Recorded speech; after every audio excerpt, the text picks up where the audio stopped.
ఇవాళ ఇంత కీలకమైన ఇంత ప్రతిష్టాత్మకమైన భూభారతి 2024 చట్టం సభలోకి వచ్చినప్పుడు ప్రధాన ప్రతిపక్షం బాధ్యత ఏంది అధ్యక్ష?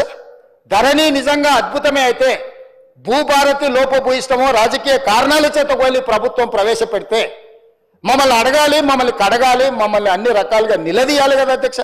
ప్రతిపక్ష నాయకుడు వారు సభలోకి రావాలి కదా.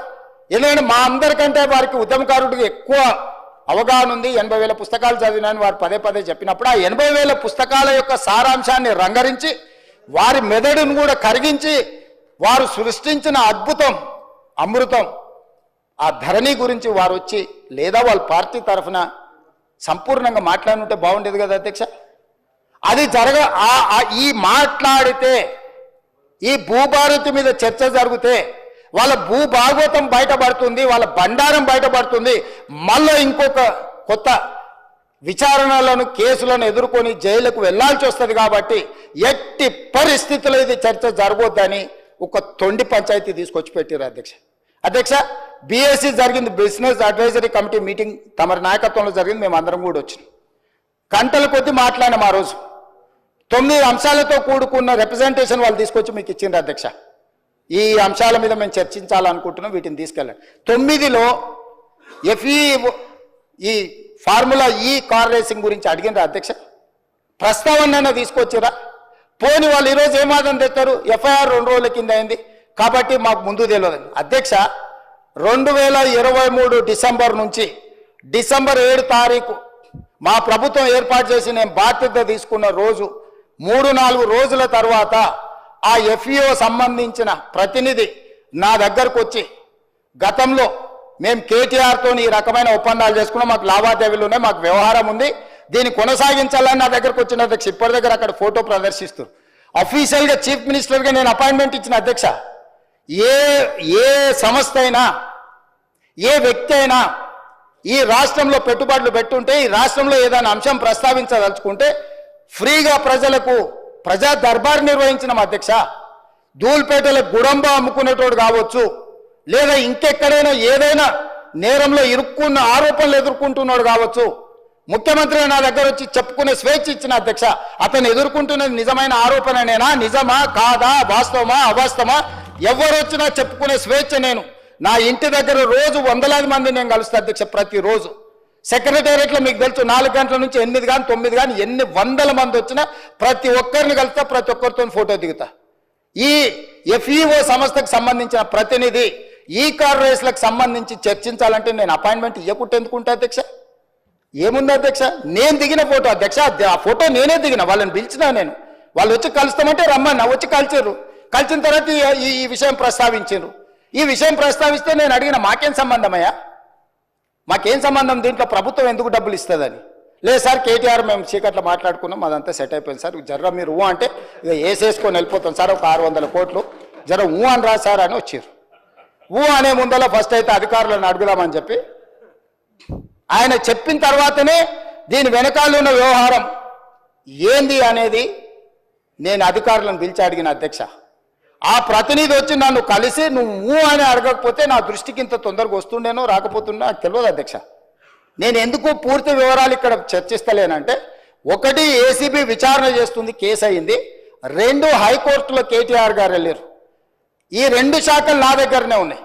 ఒక శాఖ MAUD HMDA నా దగ్గరనే ఉంది, పోలీస్ శాఖ నా దగ్గరనే ఉంది, విచారణ చేసే శాఖ కూడా నా దగ్గరనే ఉంది. నేను ముఖ్యమంత్రికి సభలో దీంట్లో ఎక్కువ తక్కువ వివరాలు మాట్లాడితే విచారణ అధికారులు దీనికి ప్రభావితానికి లోనయ్యి నా మీద కక్షాపూరితంగా వ్యవహరిస్తుందని తారక రామారావు గారు ఈ అంశాన్ని కోర్టుల అడ్వాంటేజ్ వాడుకుంటాడు అని చెప్పి నేను ఎక్కువ వివరాలు మాట్లాడతలేను అధ్యక్ష. నేను స్పష్టంగా చెప్పదలుచుకున్న అధ్యక్ష, 2023 డిసెంబర్, నాకు తారీఖు సరిగ్గా గుర్తులేదు, నేను ఆ డేట్లన్నీ తీసిస్తాను.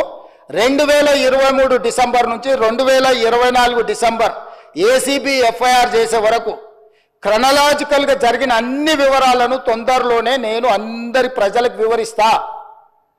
ఆ సంస్థకు సంబంధించిన ప్రతినిధి నన్ను కలిసి నాకు వాళ్ళు జరిగిన లోపాయకారి ఒప్పందాల గురించి చెప్పి దీన్ని నువ్వు సహకరించాలని అడిగినప్పుడు శాఖ నుంచి సమాచారాన్ని తెప్పించుకొని ఇది తెలంగాణ రాష్ట్ర ప్రజలకు సంబంధించిన సొమ్ము, హైదరాబాద్ నగర అభివృద్ధి కోసం మాత్రమే వాడాలి, కొద్దిమంది తోసుకుంటే కుదరదు అని చెప్పి దాన్ని వివిధ సందర్భాలలో అధికారుల నుంచి సమాచారాన్ని సేకరించి అధికారులకు పై అధికారులు నోటీసులు ఇచ్చి వాళ్ళు ఇచ్చిన రిప్లైల ఆధారంగా దాన్ని విచారణ చేపట్టాలి అని చెప్పి ఈరోజు ఫిర్యాదు చేసినాం అధ్యక్ష. సంవత్సరం నుంచి నానుతున్న సబ్జెక్టు, సంవత్సరం నుంచి పత్రికలలో రాస్తున్న సబ్జెక్టు, సంవత్సరం నుంచి టీవీలలో పేపర్లలో చర్చ జరుగుతున్న సబ్జెక్టు. 4 సమావేశాలు జరిగిన అధ్యక్ష మన ప్రభుత్వం వచ్చినాక తమరి నేతృత్వంలోనే తమరు స్పీకర్ అయిన తర్వాత ఈ శాసనసభ సమావేశం ఒక్కసారి కాదు 4 సార్లు జరిగింది అధ్యక్ష. ఇది 4వ సమావేశం. 4 సమావేశాలలో ఏ రోజైనా ఫార్ములా ఈ రేస్ గురించి బీఆర్ఎస్ ఎప్పుడైనా మాట్లాడిందా అధ్యక్ష?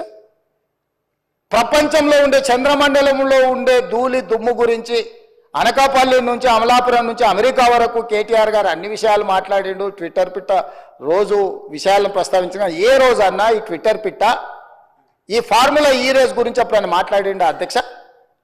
ఇవాళ నిన్న సాయంత్రం నుంచి ఎట్టి పరిస్థితుల్లో చర్చ జరగాల్సిందే, ఈ సభను నడవనీయం. ఏంటి అధ్యక్ష దురహంకారం? 2023 డిసెంబర్లో ఓడించి అధికారంలోకి వెళ్ళి దించారు. ఇంకా వాళ్ళ అహంభావం తగ్గలేదని 2024 పార్లమెంట్ ఎన్నికల్లో డిపాజిట్లు గుంజుకున్నారు అధ్యక్ష. అయినా ఇంకా వీళ్ళు అధికారం పోయినా మారలేదు, డిపాజిట్లు పోయినా మారలేదు.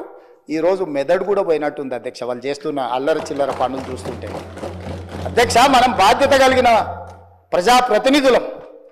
ఇంత కీలకమైన సమస్య చర్చ జరుగుతున్నప్పుడు ఈ చర్చను కొనసాగించి చర్చ పూర్తయిన తర్వాత తీసుకోమని అడగనున్నారు అధ్యక్ష. తమరు అనుమతిస్తే ఏదైనా. ఇవాళ నేను ఎందుకు వివరాలు ఇక్కడ మొత్తం చెప్పలేకపోతున్నానంటే, ఒక పక్కన ఏసీబీ విచారణ చేస్తుంది, రెండవ పక్కన కోర్టులో అతను వాదనలు వినిపిస్తున్నాడు. నేను ఏ సమాచారం అవసరానికి మించి వాస్తవాలను ఏది మాట్లాడినా ముఖ్యమంత్రిగా ఈ శాఖ 2 శాఖలు నా పరిధిలోనే ఉన్నాయి కాబట్టి నేను ఏదైనా ఆ శాఖలను మీద ప్రభావితం, ఆ శాఖలను ఏదైనా ప్రభావితం చేస్తా అని చెప్పి ఏదన్నా అనుకునే అవకాశం ఉంటుంది కాబట్టి నేను ఆ వివరాల జోలికి వెళ్తలేను. మీ ద్వారా ఇన్ని వివరాలు చెప్పిన నేను ఒకటే కోరుకుంటున్నా అధ్యక్ష, ఫార్ములా ఈ రేస్కు సంబంధించి వారు పట్టుబడుతున్నారు. ఒకసారి అధికారులతో ఒకసారి కోర్టులో పరిస్థితులను అంచనా వేసుకున్నాక మీరెప్పుడు పిలిస్తప్పుడు ఇక్కడైనా ఎక్కడైనా ఒకవేళ వాళ్ళకి శాసనసభలో చర్చించడానికి వాళ్ళకు ఒకవేళ ఏమైనా ఇబ్బందులు ఉంటే వాళ్ళ పార్టీ ఆఫీస్కి అయినా కూడా వస్తాం అధ్యక్ష, మాకేం అభ్యంతరం లేదు.